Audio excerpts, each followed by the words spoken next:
This is Motovore, I'm Tushar, and I'm also confused because today I've been driving the Lexus ES300h.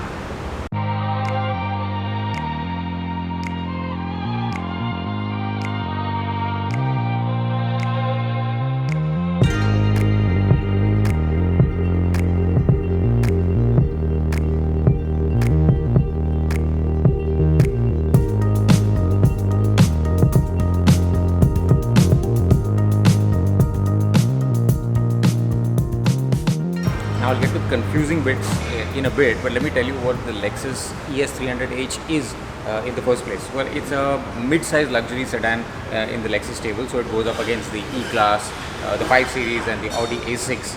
Lexus calls this a hybrid electric vehicle, which means that there is an internal combustion engine, but they prefer to think of it as an electric vehicle operated by a battery, which is supplemented by the internal combustion engine, and it works pretty seamlessly, and we'll tell you about that a little bit more in detail. Now back to my being confused. The reason I'm confused is because the ES300h is a comfortable, smooth, quiet, luxury car, but the way it looks is a little bit different. It's overall as a car, it's pretty conservative, but the way it looks is conservative in a very distinctly Japanese way. I mean, this is conservative like Bosozoku motorcycles are conservative. You could project each of these lines outward only very slightly and get a very, very wild result. This is conservative like Solid Snake is conservative. Let me give you some examples of these design touches on the ES300h, a conservative car, which are totally not conservative. Not conservative. Not conservative. Okad 210 horsepower, style 500 horsepower. These wheels are very classy looking, but again, I don't think they're conservative. But here again, Lexus has added their little conservative twist to them.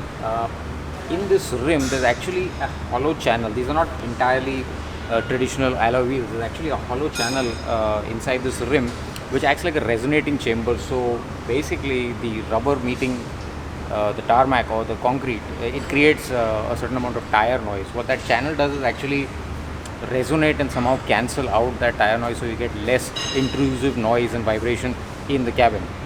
Back to the rear seat, I've set the front driver's seat to my driving position. I'm 5'9", and I've kept it a little bit loose, very comfortable in front, and now I'm sitting behind that position, and I have to say there's a crazy amount of legroom here. There's probably 6 or 8 inches, if you can tell on camera, between my knee and the front seat. There's absolutely no way my knee is going to hit there. Allow me to demonstrate in a very crass sort of way. That's what I can do with this amount of legroom. Also, the rear seats do recline. There's a center console which has a controller for climate control, track change, volume, that sort of thing. Also, seat warmer controls are in the center console, and there is a recline option. Let me see if I can demonstrate that. Yeah, so that's the most upright it gets, and we're going to push it back, and that's how much it reclines. It's only 8 degrees, but it makes a significant difference at the back. About the only complaint I have back here is the cup holders can't hold a whiskey glass. Who else points these things out to you?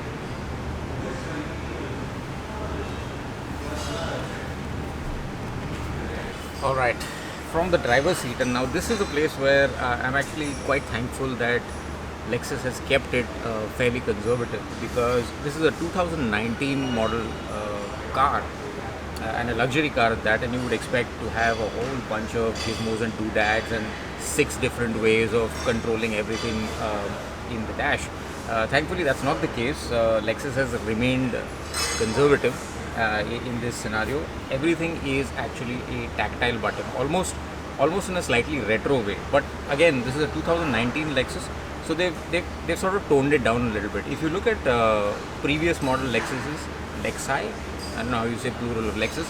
If you look at the previous models, even the ones that they have right now in the lineup, like the RX for example, you get this very strange, almost 1980s Aiwa 2-in-1 kind of vibe to the dash. You've got these big knobs, and they're very proud of their Mark Levinson audio system, which is banging, let me tell you.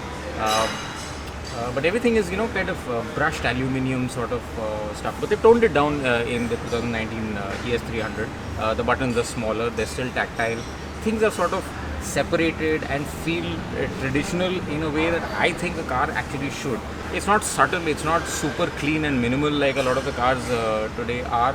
You don't have touch screens absolutely everywhere. There's just real solid tactile buttons, and I appreciate that about this car. There are a lot of them though. I'll give it that. Steering wheel again, lots of buttons, but again very traditional. Cruise control, track change, volume, that sort of thing. The steering wheel itself, Lexus tells us, is actually it's got a 3D cross section, so it's not exactly the same size all the way around, because when you turn and depending on where your hands are in the middle of a corner or a turn, you need to have purchase at different parts of your hand. So the steering wheel is designed in that way, and I have to say it feels kind of small, but it's very nice, grippy, comfortable. It's got wood trim on the inside and leather on the outside. Feels good. The overall cabin does actually appear to be kind of driver focused, almost in a sort of BMW-ish kind of way. There's this huge screen up here, which is very visible to the driver. There's a pretty large TFT screen in here also. You don't have analog dials apart from a couple of them. The rest of it is all TFT. About the only sort of allowance that they've made to 2019 is that they have a track pad here, which is also clickable, and it also has haptic feedback, so you can actually move around the menu with the trackpad, and you do also get these little buzzes on your finger to tell you that you actually moved left or right in the menu system. But overall, I didn't get too much weirdness in the menu system. It seems to be reasonably well laid out and works okay. However, you don't get Android Auto or Apple CarPlay. You get something called Miracast, which works with Android. But one thing I will say about Lexus, and this is something, it's so small, but it's so nice. The center console opens up, and it's quite a decent storage space, unlike some cars I could mention recently. It has a Qi wireless charging pad, so you basically, if you have a modern phone, a modern iPhone for example, you just put that phone in this little space over here, and it will charge automatically, which is great. And if you don't want to charge it and you just need it to be available to you, there's actually a slot right here which should take it, and works perfectly for my phone. Good stuff, Lexus.